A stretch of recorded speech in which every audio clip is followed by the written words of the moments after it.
Assalamualaikum warahmatullahi wabarakatuh. Apa kabar? Semoga kalian sehat selalu. Sebelum memulai pelajaran hari ini, hendaknya kalian semua berdoa masing-masing. Dan untuk materi pembelajaran hari ini, kita akan membahas mengenai persebaran flora dan fauna yang ada di Indonesia, dan juga faktor-faktor yang mempengaruhi persebaran flora dan fauna. Sebelum kita memasuki pembelajaran, hendaknya kalian mempersiapkan buku paket, LKS, maupun alat tulis kalian masing-masing. Jadi pertama-tama kita akan membahas mengenai biosfer. Apa sih biosfer itu? Jadi wilayah-wilayah di permukaan bumi ini yang sesuai untuk lingkungan hidup organisme dikenal juga dengan istilah biosfer. Sedangkan berdasarkan segi etimologinya, biosfer terdiri dari dua kata, yaitu bio yang artinya hidup dan sfer yang artinya lapisan. Jadi dapat disimpulkan biosfer itu berarti lapisan bumi yang dihuni oleh makhluk hidup atau organisme. Secara umum, biosfer ini terdiri atas 3 lingkungan utama, yaitu darat, air tawar, dan air asin. Selain biosfer, dalam studi makhluk hidup, kita juga mengenal istilah ekosistem dan bioma. Apa sih itu ekosistem dan bioma? Jadi, ekosistem merupakan suatu sistem yang meliputi komponen tumbuh-tumbuhan, hewan, serta lingkungan fisik sebagai tempat hidupnya. Sedangkan bioma adalah sebuah ekosistem besar dan luas yang di dalamnya terdapat berbagai flora dan fauna. Selanjutnya kita akan membahas mengenai faktor-faktor yang mempengaruhi persebaran flora dan fauna. Jadi, terdapat 4 faktor yang dapat mempengaruhi persebaran flora dan fauna. Apa saja faktor itu? Yang pertama, faktor klimatik. Yang kedua, faktor edafik. Yang ketiga, faktor fisiografi. Dan yang keempat, faktor biotik. Yang pertama, faktor klimatik. Faktor klimatik atau faktor iklim itu sangat berpengaruh terhadap persebaran flora dan fauna. Karena jenis flora dan fauna tertentu itu hanya dapat hidup pada kondisi iklim tertentu pula. Kita contohkan misalnya burung penguin. Burung penguin ini hanya dapat hidup di daerah kutub yang wilayahnya selalu tertutup oleh lapisan es. Kemudian unta. Unta itu hanya dapat hidup di tengah gurun yang panas dan gersang dengan sedikit air.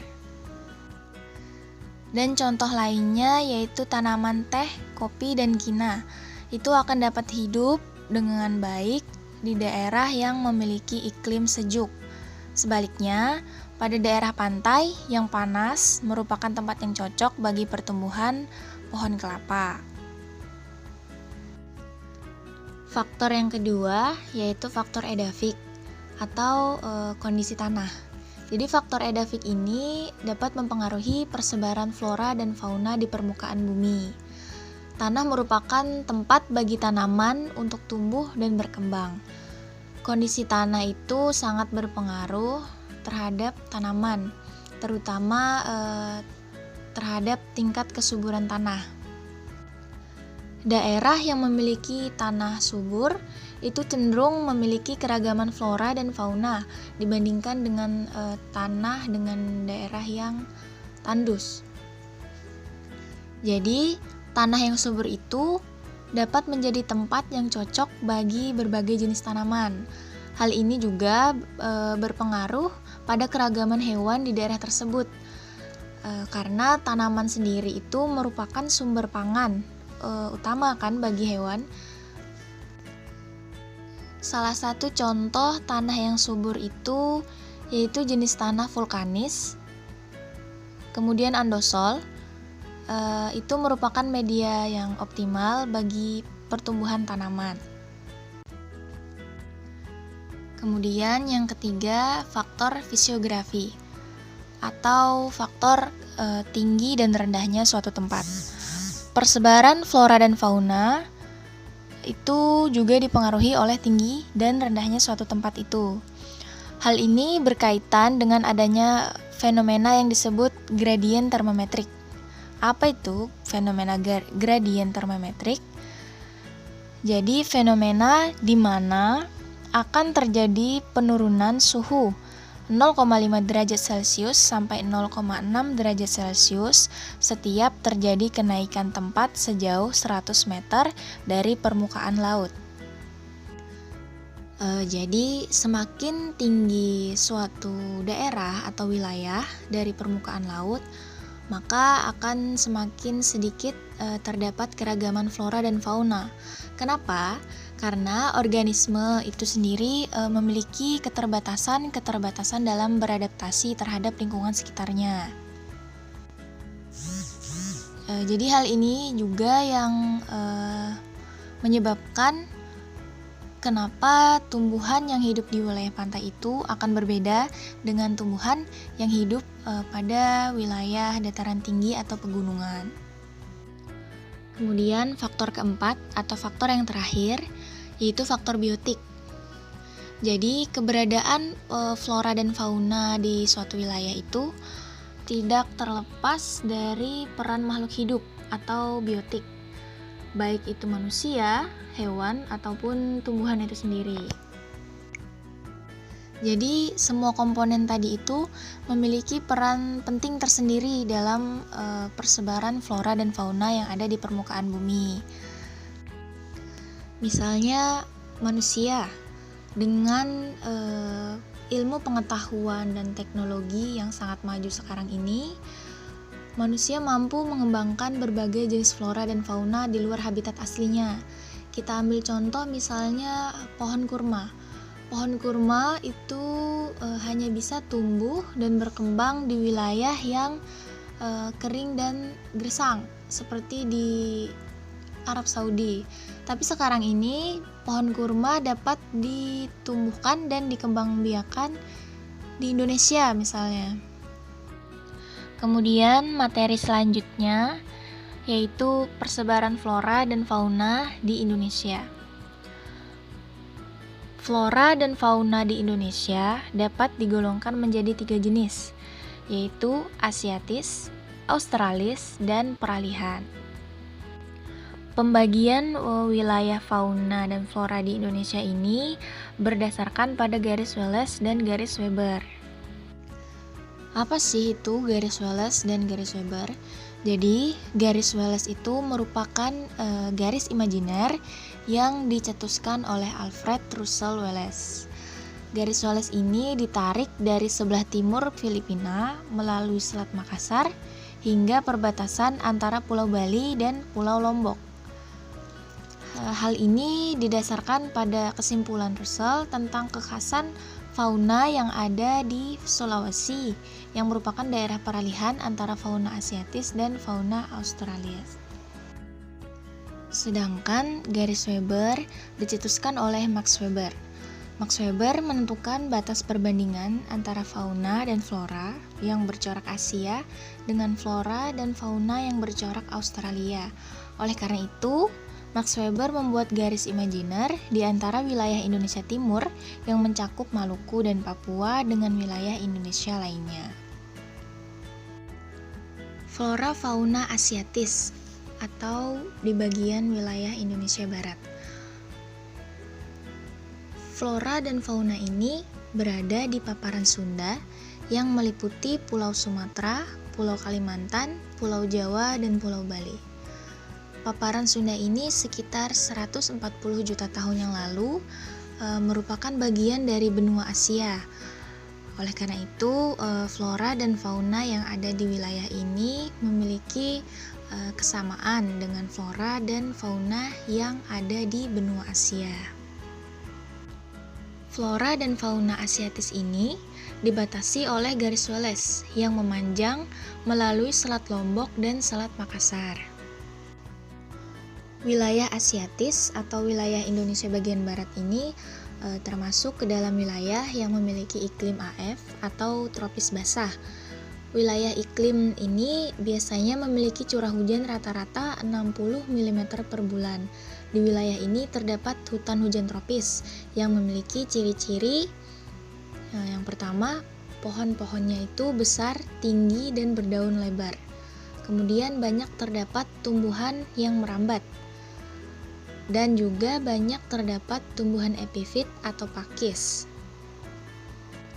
Contoh jenis flora yang ada di wilayah Asiatis yaitu rotan, kayu jati, beringin, pakis-pakisan, akasia, pohon durian, pohon kesambi, cemara, kayu pinus, kayu damar, bunga edelweiss, dan bunga bangkai atau Rafflesia arnoldi. Kemudian untuk contoh jenis fauna Asiatis ini yaitu harimau Sumatera, macan tutul, banteng, gajah Sumatera, badak bercuala dua, badak Jawa, orangutan, babi hutan, biawak, bekantan, musang, pesut, kancil, burung pecuk ular, dan burung rangkong. Kemudian flora fauna Australis atau wilayah bagian timur Indonesia. Flora dan fauna Australis disebut juga flora dan fauna Gondwana. Gondwana itu sendiri merupakan benua purba Australia. Flora dan fauna ini berada di paparan Sahul yang meliputi Pulau Papua dan pulau-pulau di dangkalan Sahul sekitarnya. Jadi pada zaman geologi dulu, paparan Sahul ini bergabung dengan benua Australia. Makanya flora dan fauna yang ada di wilayah Australis ini memiliki kesamaan dengan flora fauna yang ada di benua Australia. Wilayah Australis ini dibatasi oleh garis Weber yang memanjang melalui Laut Timur, Laut Seram, dan Laut Halmahera. Wilayah Australis ini termasuk ke dalam wilayah yang memiliki iklim AW atau iklim tropis kering. Wilayah iklim AW ini biasanya memiliki endapan hujan kurang dari 60 mm per bulan, dengan rata-rata curah hujan tahunan itu lebih rendah dari wilayah iklim AM. Di wilayah ini terdapat hutan sabana dengan ciri-ciri terdapat padang rumput, semak belukar, dan pohon-pohon yang rendah. Untuk jenis flora Australis yaitu contohnya pohon bunga api, kemudian eukaliptus seperti yang ada di daerah Queensland di Australia Utara, kemudian matoa dan agathis alba yaitu jenis tanaman konifera yang banyak dijumpai di dataran tinggi Papua. Sedangkan untuk jenis fauna Australis itu contohnya ada buaya air tawar, ikan duyung, katak pohon, landak semut, kuskus, kanguru pohon, ular piton hijau, burung kasuari, mabruk, kakatua raja, dan cendrawasih. Kemudian flora fauna peralihan atau di wilayah Indonesia bagian tengah. Flora dan fauna peralihan disebut juga flora fauna zona Wallace. Flora fauna di wilayah ini terletak di antara garis Wallace pada sebelah barat dan garis Weber pada sebelah timur.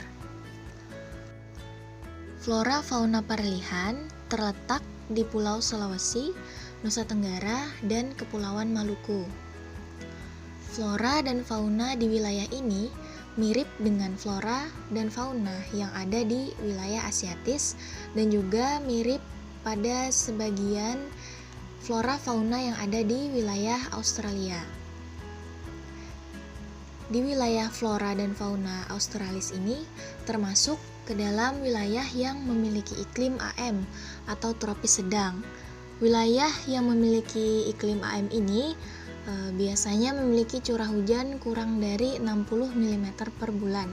dengan rata-rata curah hujan tahunan itu lebih rendah dari wilayah iklim AF. Di wilayah ini terdapat hutan musim dengan ciri-ciri ketinggian pohon itu lebih rendah daripada hutan hujan tropis. Kemudian daun tumbuhan itu gugur pada musim kemarau. Kemudian tumbuhan mulai bertunas dan tumbuh lebat pada musim penghujan. Jenis flora yang terdapat di wilayah peralihan itu contohnya kayu hitam, kayu cendana, kayu putih, kayu kemiri, anggrek hitam, anggrek macan tutul, dan anggrek putih. Kemudian untuk fauna yang terdapat di wilayah ini itu bersifat khas dan berbeda dengan hewan yang ada di bagian Indonesia lainnya. Contoh fauna yang ada di wilayah peralihan ini yaitu biawak, komodo, anoa, babi rusa, burung maleo, kuskus, dan kakatua. Jadi itu tadi pemaparan materi dari Ibu mengenai persebaran flora dan fauna di Indonesia dan juga faktor-faktor yang mempengaruhi persebaran flora dan fauna. Semoga pembelajaran hari ini dapat bermanfaat untuk kita semua. Ibu akhiri, wassalamualaikum warahmatullahi wabarakatuh.